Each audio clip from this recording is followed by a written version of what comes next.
Allô 10 abonnés. Non, là vous êtes un peu plus quand même.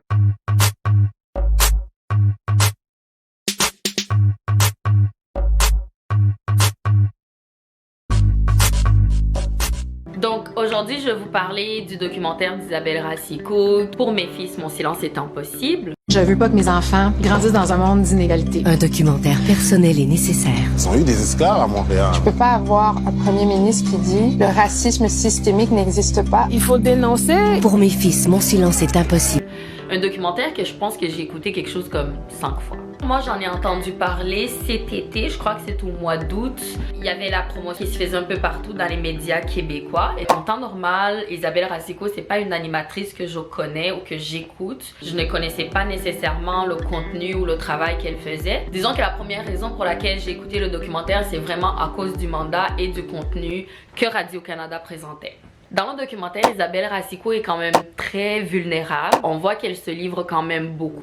Et ça apporte un côté authentique au contenu. On la voit aussi dans sa vie personnelle. Elle nous présente sa famille. Elle laisse place à ses garçons. Donc on les entend parler un peu du problématique liée au mouvement de Black Lives Matter, à tout ce qui s'est passé cet été par rapport à George Floyd et toutes les manifestations qu'il y a eu à Montréal, chose qui était très bien. Et elle nous parle aussi un peu de son expérience personnelle par rapport à l'industrie québécoise, ce qu'elle a vécu elle personnellement au niveau de sa carrière.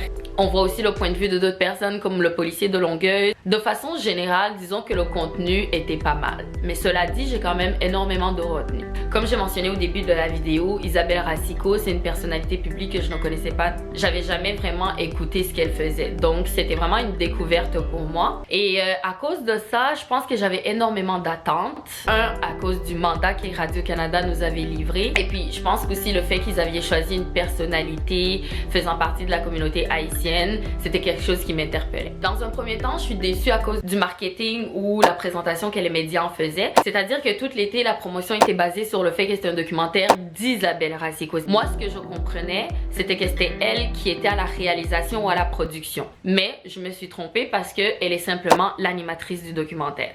Par la suite, étant donné que le titre du documentaire est « Pour mes fils, mon silence est impossible », je m'attendais à ce que ses fils prennent plus de place. Toute la promotion en fait qui a été faite, c'était que c'était une réflexion qu'Isabelle Racicot avait dans le but de ne pas garder le silence et de faire en sorte que ses fils ne vivent pas les mêmes répressions ou les mêmes problématiques qu'elle a rencontrées. Donc en raison de leur position sociale, je m'attendais à ce qu'ils aient une conversation avec des enfants, exemple, qui vivent dans des HLM. Je m'attendais au moins à ce que ses fils sortent de leurs privilèges parce que d'une façon ou d'une autre, leur mère admet elle-même vivre dans un certain privilège. Donc par omission, je me dis que ses fils aussi vivent dans un certain privilège, conscient ou inconscient. Dans la mesure que Radio-Canada ou elle-même ou ses fils ne voulaient pas prendre trop de place, je m'attendais à ce qu'au moins Madame Racicot et son équipe puissent prendre l'initiative d'aller au moins dans des quartiers beaucoup plus défavorisés, qu'elle-même puisse avoir un échange, puis une discussion avec des mères qui ont des fils des mêmes tranches d'âge que les siens. Je pense pas qu'ils vivent les mêmes réalités. Ouais, je m'attendais donc à une réflexion beaucoup plus poussée, plus générale. Et en tant que public, moi personnellement, je pense que ça nous aurait permis de connecter beaucoup plus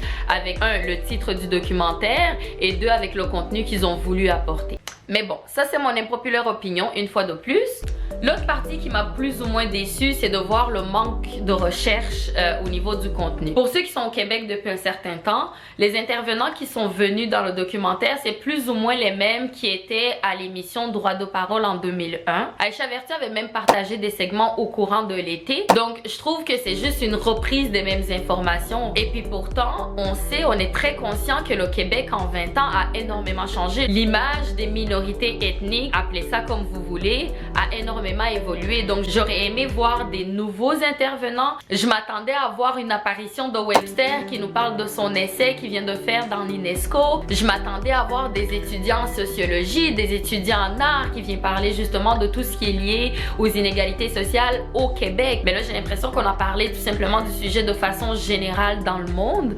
Et moi personnellement, non seulement ça m'a déçu, mais ça m'a aussi perdu. J'ai le sentiment que ça va être une façon pour Radio-Canada de tout simplement simplement balayer le sujet et de faire comme si c'était une façon à eux de participer à toute la mouvance justement du mouvement Black Lives Matter, alors qu'en réalité, il n'y a pas grand chose qui a été exécuté. Ouais, l'autre chose qui m'a énormément fait rire, c'est que si on analyse le générique et on regarde en profondeur, au niveau des prises de décision, que ce soit la production, la réalisation, ça a encore une fois été fait par des blancs. Comment qu'un sujet comme les inégalités sociales, des problèmes de racisme systémique peuvent être traités par la majorité dominante? C'est incohérent pour moi. Mais c'est pas comme ça que le racisme systémique fonctionne, hein? Anyways, faut dire que de façon générale, j'ai été énormément déçue, mais comme je l'ai dit un petit peu plus tôt, je le répète encore une fois, j'avais énormément d'attentes. Il faut que j'arrête de faire ça. Mais j'ai le sentiment en fait qu'on m'a piégé. J'ai le sentiment que de la façon qu'on a marketé le documentaire, qui, soi-disant passant, pour moi est un reportage. Oh, j'allais oublier, j'oubliais. Ce soi-disant documentaire est fait par le département des variétés de Radio-Canada. C'est un peu insultant, non? En fait, faut dire que c'est considéré comme bonsoir, bonsoir et toutes ces conneries. Mais bon, j'imagine que Radio-Canada savent ce qu'ils font. Le minimum que Radio-Canada et Madame Racicot auraient pu faire, c'est que, sachant qu'elle a une certaine notoriété au Québec, je m'attendais qu'au moins elle nous présente un plan précis par rapport à la problématique des représentations dans les médias québécoises. Parce qu'on sait que ça aussi, c'est un autre problème. Mais je vois qu'il n'y a même pas eu d'effort, ni de la part de Radio-Canada ou même d'Isabelle Racicot. Je sais pas qui pilotait le truc. C'est encore flou pour moi. Mais il n'y a même pas eu l'initiative d'aller vers des étudiants qui étudient soit en art ou en sociologie. On sait que ces étudiants ont fait des thèses, ils ont fait des sondages. Non seulement ils ont posé des questions, mais ils ont des pistes de solutions. J'aurais aimé qu'elle nous présente elle-même dans son domaine, dans son département, qu'est-ce qu'elle pense faire pour les 5 prochaines années pour remédier à la problématique même présente dans les médias québécoises.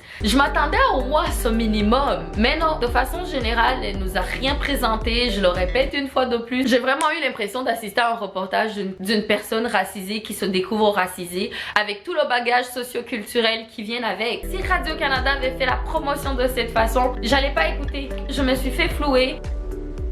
Damn! Donc c'est ça, je vais faire cette vidéo de façon très courte. J'aurai énormément de choses à dire sur le contenu du documentaire. Radio-Canada, appelez-moi! Donc Radio-Canada la prochaine fois, faites mieux. Je m'attends au moins à une suite parce qu'on paye des taxes pour ça. C'est pas possible. On paye des taxes.